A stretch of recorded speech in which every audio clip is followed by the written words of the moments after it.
پاکستان کو دو لخت کرنے کا باعث بن گئی، جس کی بدولت 16 دسمبر 1971 کو سقوط ڈھاکہ جیسا سانحہ پیش آیا۔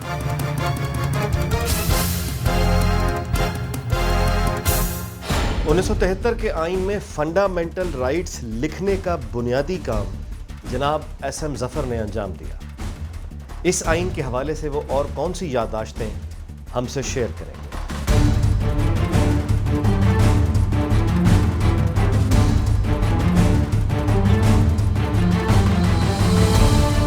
ہماری جانب سے بڑی تیزی سے بنیادی حقوق پر کام ہوتا رہا، اور مجھے یاد ہے کہ میں اس میں خود تو شامل ہی تھا، اور جسٹس عبدالحمید جو ریٹائر ہو گئے تھے پشاور کے، ہم دونوں اس پر کام کرتے تھے۔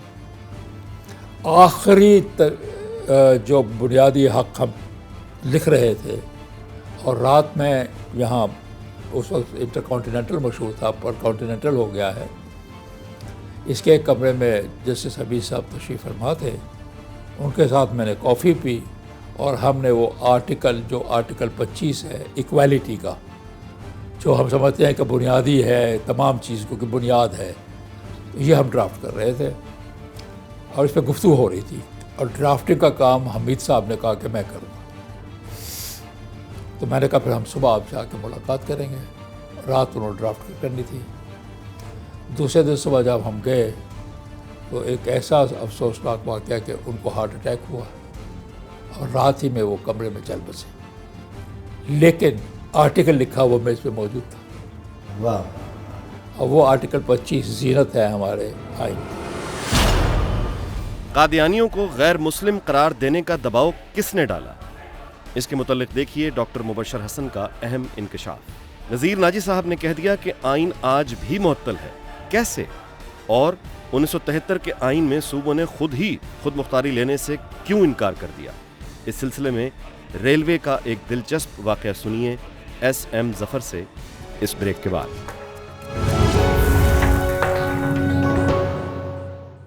جب یہ کانسٹیٹیوشن منظور ہوا 73 کا، احمدیوں کو اقلیت قرار دینے کا فیصلہ یعنی کانسٹیٹیوشن میں آپ نے بعد میں امینڈ کر کے امینڈمنٹ ہوئی، تو یہ سیاسی فیصلہ تھا؟ بالکل سیاسی فیصلہ تھا۔ اس کا مطلب یہ ہے کہ وہ پھر اپنی یعنی پاور پالیٹکس میں کمپرومائزز بھٹو صاحب کے پھر موجود ہیں۔ بہت زبردست۔ آپ پوچھ رہے ہیں کہ یہ کیوں ہوا؟ یہ سعودی عرب کے پریشر سے ہوا۔ تو اب وہ یوں کہتا تھا سعودی عرب کا بادشاہ کہ ان کو یہاں نہ آنے دو۔ یہاں نہ آنے کا مطلب یہ ہے کہ ان کو مسلم نہ لکھو پاسپورٹ میں، اگر ان کو غیر مسلم لکھو گے تو پھر یہ نہیں آ سکیں گے حج کو۔ تو ساری بات احمدیوں کا، ساری تو نہیں، بڑی بات احمدیوں کا خانہ کعبہ میں جانے سے روکنے کے لیے شرطیں لگائیں۔ تو یہ امینڈمنٹ جو ہے یہ it was a political decision again, totally political. شدید مشکلات کے بعد آخرکار 1972 میں پاکستان کا آئین بنانے کے لیے ایک کمیٹی قائم کی گئی، جس کا سربراہ محمود علی قصوری صاحب کو چنا گیا، جس نے اکتوبر 1972 میں پاکستان کے لیے ایک عبوری دستور نیشنل اسمبلی میں پیش کیا، اور 10 اپریل 1973 کو اس وقت کی قومی اسمبلی نے دستور کی منظوری دی۔ 12 اپریل 1973 کو صدر پاکستان جناب ذوالفقار علی بھٹو نے اس کی منظوری دی، اور یہ آئین 14 اگست 1973 سے پاکستان میں نافذ العمل ہوا۔ اس آئین میں 1973 سے لے کر آج تک 20 ترامیم کی جا چکی ہیں۔ وہ پہلا آئین تھا جو سازش کے بغیر، کنسنسس کے ساتھ اور اتفاق رائے سے بنا گیا، ورنہ یہ باقی حصہ بھی ملک کا سنبھالنا آسان نہیں تھا۔ اور اس کے بعد یہ آئین جو رہ سکا وہ رہ سکا صرف 73 میں یہ نافذ ہوا ہے اگست میں، اور 4 سال یہ ہے 73 سے 77 تک۔ گویا آپ اگر پاکستان کی آئینی زندگی ساری دیکھیں، وہ 56 سے 58 تک، اور 4 سال یہ ہے 73 سے 77 تک۔ ہم عمومی طور پہ سرزمین بے آئین رہے ہیں، آج بھی اس آئین کو صحیح حالت میں آئے ہوئے 73 کے شکل میں آئے ہوئے چند ماہ گزرے ہیں، 1 سال سے 1.5-2 سال گزرے ہوں گے کہ اب پھر اس کے ٹوٹ پھوٹ کے آثار پیدا ہو گئے ہیں. چاروں طرف سے مختلف آوازیں آ رہی ہیں. اگر عملاً دیکھا جائے تو یہ آئین تو بحال ہوتے ہی، نافذ ہوتے ہی متنازع بن گیا تھا. 2 سال سے ہمارا آئین بھی متنازع حالت میں پڑا ہے. سپریم کورٹ اور حکومت کے اندر آئین کی ایک شق پر تنازع چل رہا ہے اس وقت. اب وہ کہتے ہیں کہ یہ ہمارے آئین کے تحت ہمارے صدر کو تحفظ حاصل ہے. وہ کہتے ہیں اگر آپ استثناء چاہتے ہیں تو آپ ہم سے مانگیں. اور ایسی صورت میں جب آئین کی ایک شق متنازع ہو یا غیر مؤثر ہو، یا حکومت کے لیے غیر مؤثر ہے اس وقت، یا عدلیہ کے لیے غیر مؤثر ہے تو صحیح، تو آئین تو پھر ٹوٹا ہوا ہے.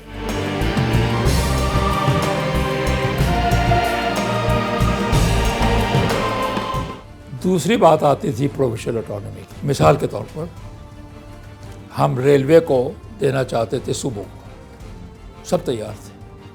اچھا. ہاں کہ ریلوے صوبوں کو دے دیے جائیں.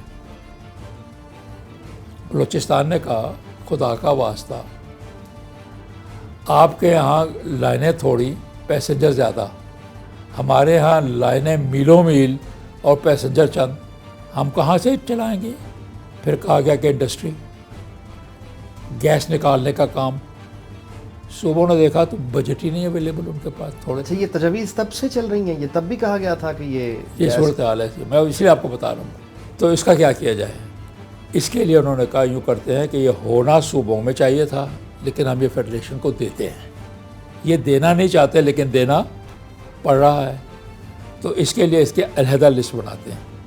تو فیڈریشن کی اگر آپ 1973 دیکھیں 2 لسٹ ہیں، ایک لسٹ 1 ایک لسٹ 2. لسٹ 1 وہ ہے جو دینا ہی تھا، سبجیکٹ کو دینے تھے فیڈریشن کو. لسٹ 2 وہ ہے جو نہیں دینا چاہتے تھے لیکن دینے پڑ رہے تھے. کہا گیا کہ ان کو لسٹ 2 میں ڈالتے ہیں اور ایک نئی کونسل بناتے ہیں جس کو کہا گیا مشترکہ مفاد کونسل. بالکل ٹھیک. Council of common interest. اچھا، یہاں سے اس کی بات، یہاں سے کونسل آف کامن انٹرسٹ کا تصور آیا اور بڑا خوبصورت تصور تھا. آئین فوج کو آنے نہیں دیتا اس لیے توڑنا پڑتا ہے. میجر جنرل ریٹائرڈ محمد جاوید کی ایک دلچسپ دلیل. 1973 کے آئین میں وزیر اعظم پر اعتماد کی قانون سازی میں ایسی کیا شرط رکھی گئی جسے سناتے ہوئے ایس ایم ظفر نے اپنا سر پکڑ لیا؟ دیکھیے اس بریک کے بعد.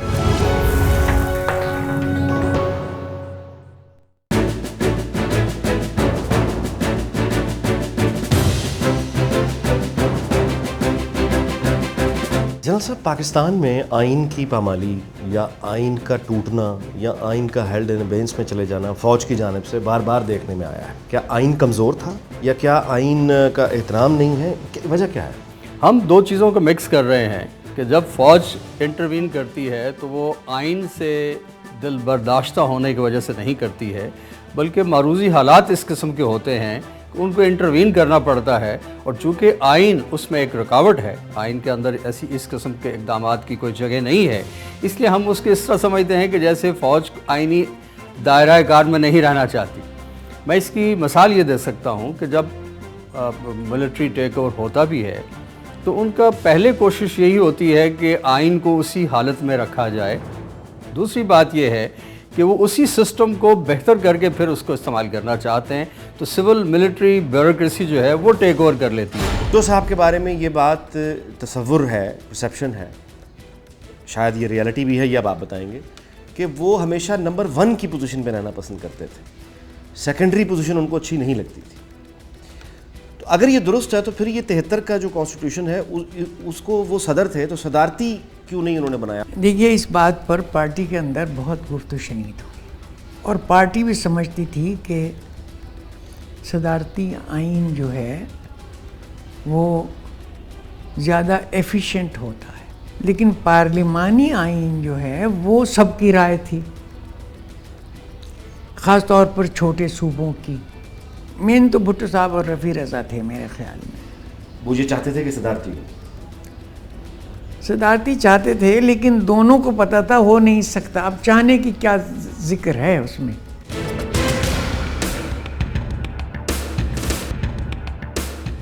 پرائم منسٹر کو ریموو کرنا مشکل بنانے کا ایک پیکیج ہم لائے ہیں. جو بھی وزیر اعظم بن جائے اس کے خلاف ووٹ آف نو کانفیڈنس تو آ سکتا ہے, آنا چاہیے, کیونکہ اگر ووٹ آف نو کانفیڈنس نہ ہو تو پارلیمانی نظام چل نہیں سکتا. وہ ہم تسلیم کرتے ہیں, ان کی جانب سے کہا گیا پیپلز پارٹی کی جانب سے کہ وہ ہم تسلیم کرتے ہیں کہ ووٹ آف نو کانفیڈنس ہو, لیکن اس کے ساتھ اب یہ فارمولہ اور شرط لگائی جا رہی ہے. شرط یہ ہے کہ جس پارٹی کا وہ وزیر اعظم ہو چنا ہوا, اگر اس پارٹی کے ممبران بھی ووٹ آف نو کانفیڈنس میں اپنے وزیر اعظم کے خلاف ووٹ ڈالیں, لیکن بڑی دلچسپ لیکن اگر ان کی تعداد جنہوں نے اپنی پارٹی کے وزیر اعظم کے خلاف ووٹ ڈالا ہے, ان کی تعداد اپنی پارٹی کے ان ممبروں سے کم ہو جن ممبروں نے ووٹ آف کانفیڈنس میں وزیر اعظم کے حق میں ووٹ ڈالا ہو, ان کے خلاف نہ ڈالا ہو, تو یہ اپنی پارٹی کے ممبران جن کی تعداد ان کے مقابلے میں کم ہے گنے نہیں جائیں گے. لیکن ساتھ ایک اور شرط تھی کہ ووٹ ڈسکوالیفائی بھی کیے جا سکتے ہیں. یہ بہت بڑی کڑی شرط تھی. اور ساتھ ہی ہم نے اپنا ہیومن رائٹ کا پیکیج دے دیا, جو کہ ان کی ٹیم نے دیکھا اور دیکھنے کے بعد کو ایک آدھ شین کاف جس کو کہتے ہیں وہ درست کر کے کہا ہمیں یہ منظور ہے, آپ یہ منظور کر لیں. تو جس کو انگریزی میں کہتے ہیں نا کوئڈ پرو کو, ایگزیکٹلی, کہ یہ دے دو وہ لے لو. اور ہم نے کہا کہ جی چلو یہ 10 سال کے لیے ان کو حفاظت دے دیتے ہیں تاکہ یہ اپنی پارٹی کے ہاتھوں سے مجروح نہ ہوں. اور عجیب و غریب یہ فارمولہ تھا جو بڑا اس وقت ذہن مانتا نہیں تھا, لیکن آپ جسے کہتے ہیں نا تاریخ کا جبر. ذوالفقار علی بھٹو بطور وزیر اعظم ایک طاقتور ترین سمجھی جانے والی شخصیت واقعی ناقابل یقین حد تک اتنی کمزور تھی.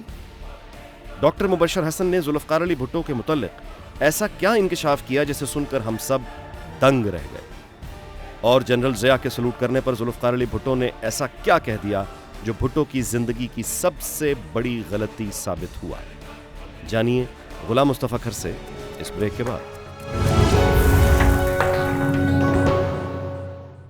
ہماری حکومت کی قسمت کا فیصلہ 1974 میں ہو گیا تھا. 1974 میں میں نے ذوالفقار علی بھٹو کو خط لکھا کہ جو ہم کر رہے ہیں یہ مارشل لاء کو انویٹیشن ہے. کس بات پہ لکھا آپ نے؟ جس طرف ہماری حکومت جو تھی بیکار ہو چکی تھی, افسر لوگ کہنا نہیں مانتے تھے ہمارا. میں نے اگست میں لکھا, نومبر میں ان سے ملا اور میں نے کہا سر میں آج بڑی سخت باتیں کہنے آیا ہوں. میں نے کہا آپ کے جو ساتھی ہیں وہ آپ کو کشتی سے باہر پھینک دیں گے. کہا آپ کے پاس 2 سال ہیں, یا تو 2 سال میں اپنی طاقت بنا لیں ورنہ پھر نتیجہ اچھا نہیں. بھٹو صاحب چپ سنتے رہے. Then he said, what do you want? I said, I want you to shift your base of power from officers to the people. تو پھر انہوں نے جو فقرہ کہا اس سے زیادہ افسوسناک فقرہ میں نے نہیں سنا. انہوں نے کہا doctor what you want me to do, I don't have the power to do it. جو تم چاہتے ہو میں کروں, میرے پاس اختیار نہیں ہے, میرے پاس قوت نہیں ہے. اب میرے پہ تو بم گر پڑا نا. یار ہمارے خیال میں اتنا بڑا لیڈر, اتنا مقبول لیڈر, اور وہ یوں کہے کہ میرے پاس پاور نہیں ہے. میں نے کہا میں سر آپ کا فون چیک کر لو. کہاں؟ فون میں نے ہاتھ میں لیا, اس میں سے ایک پرزہ نکالا. آپ کو پتہ ہے یہ کیا ہے؟ What is it? This is too big your phone. آپ کا فون سننے کے لیے. یا میرا بھی کرتے ہیں. پھر خاموشی طاری ہو گئی. پھر انہوں نے گھنٹی بجائی, چپراسی آیا, بیگم صاحب کو سلام دو. بیگم صاحب آئیں. انہوں نے ان کو یوں پکڑایا. یہ مبشر سیز کہ دس is too big our phone. بیگم صاحب نے بلب کی طرف کی دیکھا, یہ تو ہمارے سب فونوں میں لگا. تمہیں کیسے پتا؟ مطلب یہ تھا کہ پتا تھا تو مجھے کیوں نہیں بتایا؟ مجھے تو پتا نہیں تھا. وہ چھوٹا بیٹا شاہ نواز نے اپنے فون میں دیکھا, وہ سمجھا کہ تم نے لگوا دیا ہے اس کے. اس نے سب فون چیک کیا, سب کے یہاں تھا, تو ہمیں اطمینان ہو گیا. یہ طاقتور ترین وزیر اعظم، تو پھر کسی کے خلاف کارروائی کی گئی، کچھ کیا گیا یا بس خاموشی؟ نہیں میرا خیال ہے کچھ بھی نہیں ہوا.